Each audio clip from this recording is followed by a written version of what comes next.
ಅದ್ರ ಬಗ್ಗೆ ಬೇರೆಯವರು ಬೆರಳು ತೋರಿಸಿ ಮಾತಾಡೋದು ಗುಲ್ಲೆಪ್ಸೋದು ನನಗೆ ಬೇಕಾಗಿಲ್ಲ.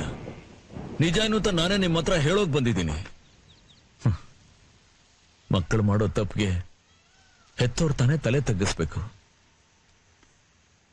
ನನ್ನ ದೊಡ್ಡ ಮಗಳು ಸಂಪಿಗೆ ಇವತ್ತು ಮುಂಜಾನೆ ನನ್ನ ಅನುಮತಿ ಇಲ್ದೇನೆ DC ಮದುವೆ ಮಾಡ್ಕೊಂಡು ಹೋಗಿದ್ದಾಳೆ.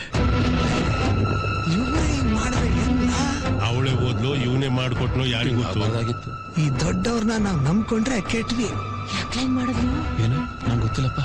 ಇವ್ರು ನಿಂಗ್ಲ ಇದಪ್ಪ ವರ್ಷೆ ಅಂತಂದ್ರೆ ಇದು. ಅಪ್ಪ ಊರವ್ರ ಮುಂದೆ DC ಬೈದಿದ್ದೇನು, ಎಗರಾಡಿದ್ದೇನು, ಈಗ ಮಗಳು ಗುಟ್ಟಾಗಿ DC ಜೊತೆ ಓಡೋಗಿದ್ದೇನು. ಮಹಾಜಂತೆ ಹೂವೈನವರು ನಮ್ ಎಲ್ರ ಕಿವಿ ಮೇಲೆ ತಾವ್ರೆ ಹೂವ ಮುಡಿಸ್ತಾವ್ರೆ. ಕುರ್ಪಯ್ಯ, ಮದುವೆ ನನ್ನ ಮಗಳ ಸ್ವಂತ ವಿಷಯ. ಆದ್ರೆ ನನ್ನ ಹೋರಾಟದಲ್ಲಿ ಯಾವ ಬದಲಾವಣೆನೂ ಇಲ್ಲ. ಅದನ್ನ ತಡಿಕ್ ಯಾರಿಂದಾನೂ ಸಾಧ್ಯ ಇಲ್ಲ. ಸ್ವಂತ ಮಗಳನ್ನೇ ತಡೆಯಕ್ಕಾಗದೆ ಇದ್ದೋನು DC ಹೆಂಗ್ ತಡಿತ್ಯಾ, ನಮ್ ಊರ್ನ ಹೆಂಗ್ ಉಳಿಸ್ತ್ಯಾ? ಹಂಗ್ ಕೇಳು ಕಳಮವ. ಸರ್ಕಾರ ಕೊಡೋ ಪರಿಹಾರ ತಗೊಂಬೇಡ ಅಂತ ನಮ್ಗೆ ಹೇಳ್ಬಿಟ್ಟು ಈಗ ನೀನೇ DC ಸಂಬಂಧ ಬೆಳೆಸ್ತಿದ್ಯಾ? ನನಗೂ ಒಂಥರ ಇದು ಡಬಲ್ ಗೇಮ್ ತರ ಅನ್ನಿಸ್ತಾ ಇದಪ್ಪ.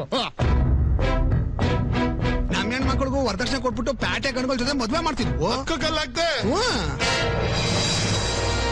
ಒಟ್ಟಲ್ಲಿ ಹೂವಿನ ಮಕ್ಕಳು ಸುಖವಾಗಿದ್ರೆ ಸಾಕು, ನಮ್ಮ ಮಕ್ಕಳು ಹಾಳಾಗೋದ್ರು ಪರವಾಗಿಲ್ಲ. ನಿಮ್ಮನ್ನ ಸಭ್ಯಸ್ಥರು ಅಂದ್ಕೊಂಡಿದ್ದೆ, ನೀವೇ ಹೆಂಗ್ ಮಾಡ್ಬಿಟ್ರಾ? ನೋಡ್ರಪ್ಪ, ನಿಮ್ಗೆ ಬದುಕೋ ಉದ್ದೇಶ ಇದ್ರೆ ನನ್ನ ಜೊತೆ ಬನ್ನಿ. ನಾನೇ ಮುಂದೆ ನಿಂತ್ಕೊಂಡು ಪರಿಹಾರ ಮೊತ್ತ ಜಾಸ್ತಿ ಕೊಡಿ ಅಂತ ಸರ್ಕಾರಕ್ಕೆ ಒತ್ತಾಯ ಮಾಡಿ ನಿಮ್ಮೆಲ್ಲರಿಗೂ ಕೈ ತುಂಬಾ ದುಡ್ಡು ಕೊಡಿಸ್ತೀನಿ. ತಡ ಮಾಡಿದ್ರೆ ಬರೋದಿಲ್ಲ. ಈಗಪ್ಪ ನನ್ನ ಮಾತಿನ ಮೇಲೆ ನಂಬಿಕೆ ಇರೋರು ಎಲ್ರು ನನ್ನ ಜೊತೆ ಬನ್ನಿ. ಕುರುಪ ಹೇಳೋದು ದಯವಿಟ್ಟು ನನ್ನ ಮಾತು ಕೇಳಿ. ಯಾವುದೇ ಕಾರಣಕ್ಕೂ ನಾನು DC ಜೊತೆ ರಾಜಿ ಮಾಡ್ಕೊಂಡಿಲ್ಲ.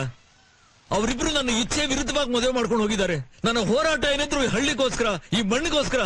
ದಯವಿಟ್ಟು ನನ್ನ ಮಾತು ಕೇಳಿ.